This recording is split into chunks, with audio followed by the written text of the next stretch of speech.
So there are times when I'm on the KLR, the Silver Fox, and my head goes into some dark places, thinking about all the things that could go wrong on the bike while I'm riding at maybe like 110 kilometers an hour. Is the chain going to break loose? Are my tires properly inflated?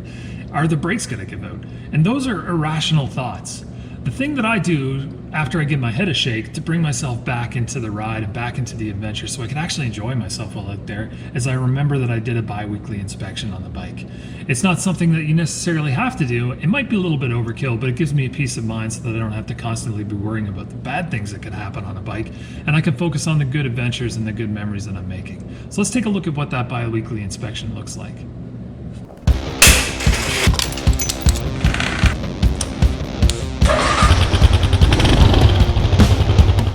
So as the name suggests, this is an inspection that's done every 2 weeks. Not to say that you have to do it twice every week, that'd be overkill by any means. And really, this inspection is kind of overkill in its own sense, but it's done so for a really good purpose. Now, one is it puts your eyes really close and slow onto the key mechanical and electrical components on the bike. So what does that mean? That means that you're looking at the chain a little bit more closely, you're looking at the sprocket more closely, you're looking at the brake assembly more closely, and the areas that surround it. And that's key for identifying early issues that might come up as a surprise on your ride or as you're venturing. Now, one of the worst things that could possibly happen is you have this great adventure planned and you're out in the middle of the woods, and all of a sudden it's ruined by something that could have been spotted probably quite a bit earlier. In addition to all that, and I touched on it a little bit earlier too, is that it gives you a peace of mind. If you're out on the road and you ever start to worry that your bike is in a bad condition mechanically or electrically speaking, then you start to read back to this inspection that you did maybe a couple of weeks ago and you said, no, you know what, everything looked really fine, there were no signs of damage, and you can let your mind, wander into adventure, wander into this beautiful scenery and start really taking advantage of that ride that you wanted to go out on anyway, instead of being bogged down by worrisome events. So what does it entail? Well, I usually do the same inspection every time, and I've kind of upgraded it. It used to be kind of like notes in the background of my climber manual that I just go and do every 2 weeks with a cup of coffee and some nice music. But now I've actually worked it out into a maintenance log. I'll try to see if there's a way to get this so that you guys can look at it. But it goes over essentially the tire wear, the tire condition, the brake condition, the chain condition, and then the electrical. So let's take and break each one of those points down. And we'll start out with front and rear tire wear. All right, tire wear, front and rear. So when I do this, I like to use my trail tool kit. So that just gives me a little bit more confidence in the tools that I have. You can see it's got a lot of stuff going on with it, but that's just because I've done this a lot and I've found out tools that I've wanted to add based on it. One of the things I do for doing measurements is just I cut a little piece of old tape measure. You can see this was a garbage one that I had, so it's good. It gives me the millimeter count that I like to look for. So when I do this, I'm going to take a look at the tire tread in the middle and on the side, and I'm just going to put it up here and take a look at it like that, and then like this. And that gives me an indication of the wear of that overall. Not too bad. Looking like about 5 millimeters on the front.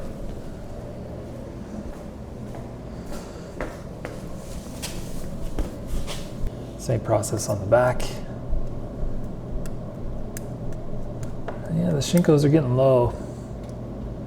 Still get about 5 millimeters. Wow, I almost got like 8 on that. That's pretty good.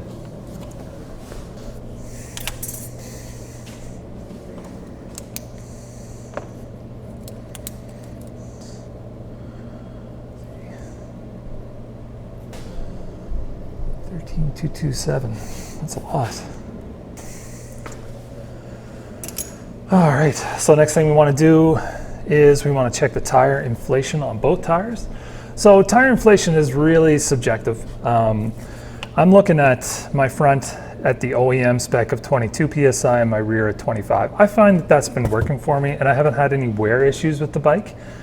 And that's straight out of the manual and the climber manual as well. But I understand people like to ride a little bit higher, and some people like to ride a little bit lower, and you can find all sorts of reasons why that's a good idea or a bad idea online. You can check out that riding higher on asphalt reduces the amount of wear on the bike tire, so you get a little bit more longevity out of your tire if you run a higher PSI.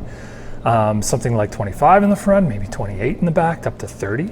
But if you gear it down for off-road and you deflate a little bit and you run into the lower like 22s and the 25s like I do, you end up getting a little bit more traction out of that. So something to consider, something to look up, something to find out what's right for you in that case. But anyway, let's take a look at where I'm sitting. Start with the back tire first. Yeah, it's kind of in a weird spot. That's better.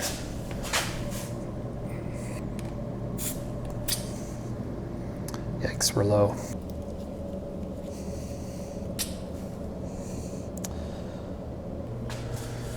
So rear's coming in. They're both really at 20. We'll get that corrected up.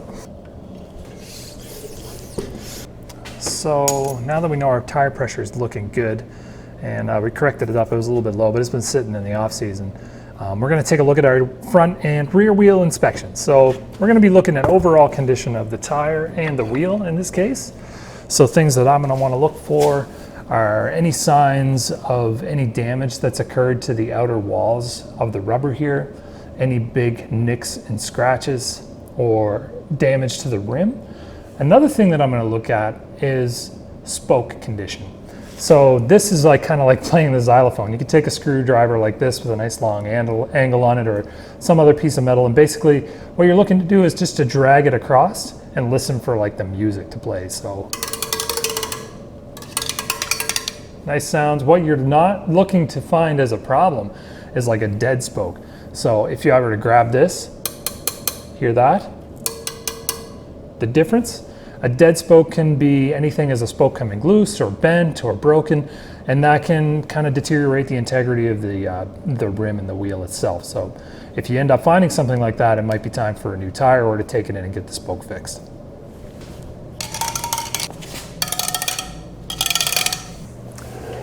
So the next thing that we're going to want to look at are the brakes. This is a really important system, so take your time with this one. Again, this is not like a tear down of the brakes or anything. We're looking at the rotors, the pads, the assembly, and the overall system just to find out if there's anything going on there that we should be seeing in advance. And you know, you want to have this peace of mind big time, especially like, you know, letting your mind wander about brakes on the road is definitely going to give you some bad thoughts. You don't want those, so we'll take a look at those right away and see how these shake out. So the first thing I'm going to do, I'm going to start on the front tire and the front wheel, and I'm going to just take a look at the hose and the caliper assembly and the rotor all the way around. I'm going to check it out on both sides. On the rotor, what I'm looking for are cracks, signs of warping, any signs of damage at all. On the caliper, I'm looking to see if anything is coming loose where it shouldn't be, so it's in place, it's nice and fixed, and I'm looking for the fittings for the cable as well, or the hydraulic tubing. Next, what I'm going to take a look at is a little bit tricky. It's a little bit hard to get in here, but I'm looking at the brake pad wear. So what I'm looking for here is essentially I'm trying to get an idea on how much brake pad I have left, and I've got a lot. I can see on this one here I've got about, well, 3 plus or minus a millimeter here, most likely plus. But you can see that wear indicator, and it's a little bit hard to see. It's a little notch, and you want to make sure that you have that gap. If that all of a sudden disappears, well, then all of a sudden your brakes disappear. So you want to check the pad on that side, and then you check the pad on that side, and then we'll go ahead and do the same on the rear brake. While you're at it, it's a good time to give oil a little check, or your brake fluid a check. It looks like it's good there. So another neat trick, if you're ever checking for fluids, just take your flashlight and put it right up against it, and you can see it highlights and illuminates that really easily. Lots of brake fluid, but you know what? It's almost time to change that out. And we'll do a quick cold engine oil check. She's looking a little low. I have an oil change plan, so I'm not going to top it up, but I'm going to make a note of it.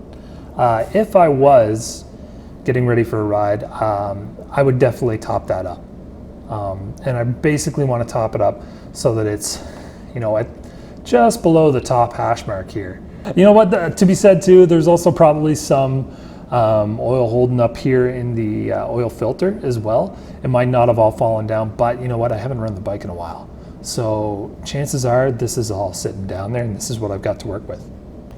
Now, next part is to take a look at the chain and the sprockets. And where we're going to start with this is we're going to start by looking at the chain slack.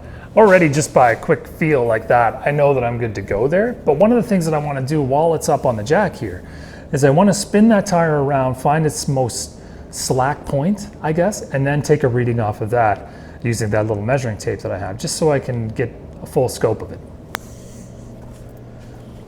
There we go. Spec is 35 to 45 millimeters and 1.38 to 1.77 inches.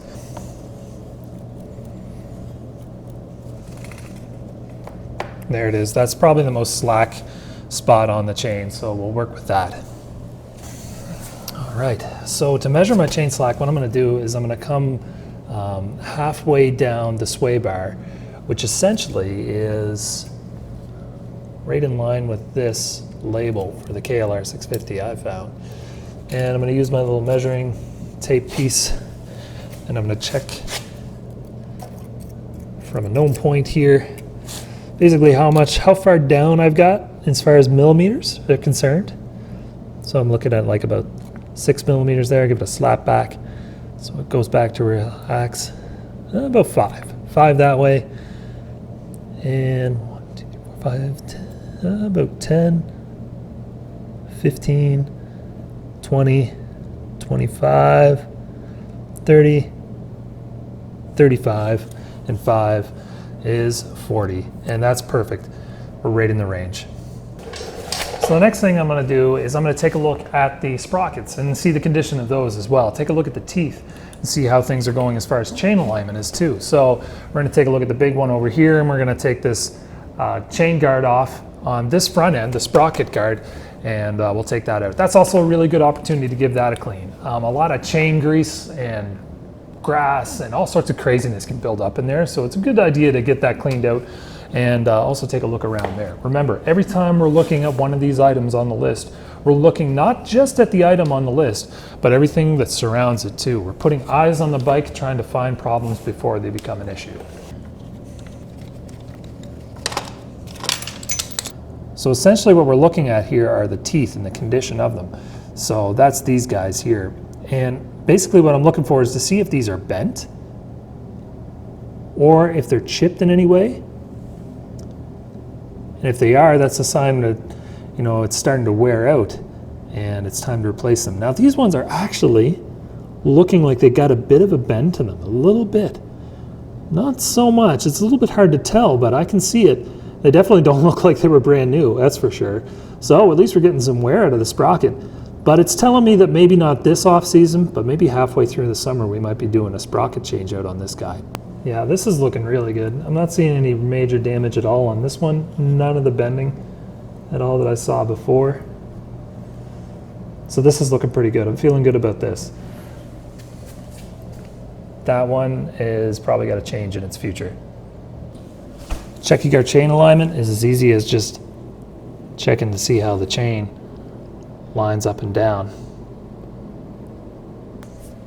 Right about now is when I'd also clean the chain and lube it, but I've already done that previously, so I'm not too worried about it now. Chain's looking pretty shiny as far as shiny bikes look. I did this bike over, gave it a really good detailed clean here before the off season. So what I'm going to do is I'm going to put the cover back on this, and then we'll start taking a look at some of the other elements of this bike here. So next thing we're going to do is we're going to do a subframe bolt check, and we're going to need our little torque wrench here too. So the subframe bolt is right here, and there's another one on the other side of the bike too. One of the things that people find a lot on the KLR650 is that if they go on a really long and aggressive ride, the bike can rattle bolts right off of it. It's pretty crazy actually. The vibration on the KLR is normal. So if you're a new owner on a KLR650, you're up into the 90s kilometers an hour and you notice the thing vibrating a lot, don't worry about it. Unless it's shaking you off the bike, the thing's got a natural vibration. Unfortunately, that also means that some bolts loosen up. So one really good thing that you could do is if you do have a new bike is to position it really good and solid, pull this subframe bolt out, Loctite it, and that way you don't have to worry about it loosening. Now this one We are going to put this to 18 foot-pounds torque. And I just got a small torque wrench here that I'm going to do that with. So now that we've got most of the mechanical things, let's take a look at some of the electrical and the controls.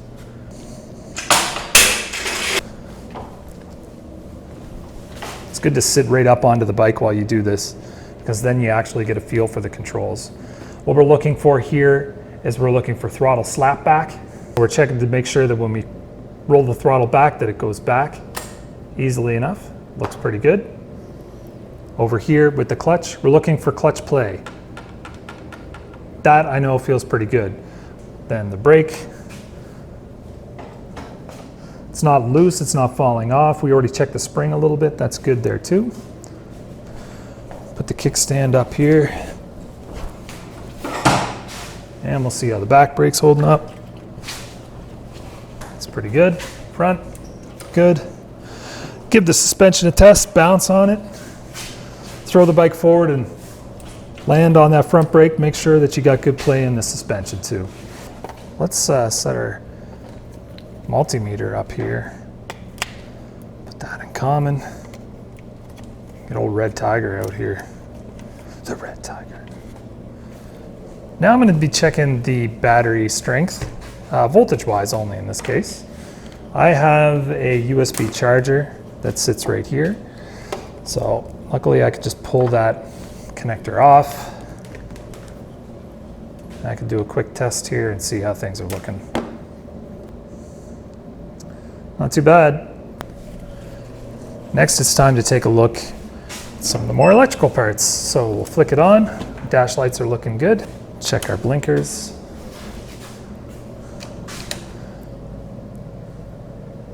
And we will check the lights. So I'm going to check my high beam. Good stuff. I'm going to check the auxiliary floods. They're also looking good. I'm going to put on the front brake and I'm going to look at the back. You can just put your hand here and you can see how that highlights as I'm pulling the front. Then I push down here on the rear brake. That's looking good. And of course, horn is working fine too. Now let's start her up and take a look at the idle. Fire's right up. Kind of idle that I want is going to be between 12 and 1400, and that's still a little bit cool, so that's just right on there. You can see that creeping up into the 1200 mark. I like it. I don't like to let it idle too much. I think that's just right. So all of our lights, horn, brakes, looking good. The electrical was looking good, and the engine idle's looking good.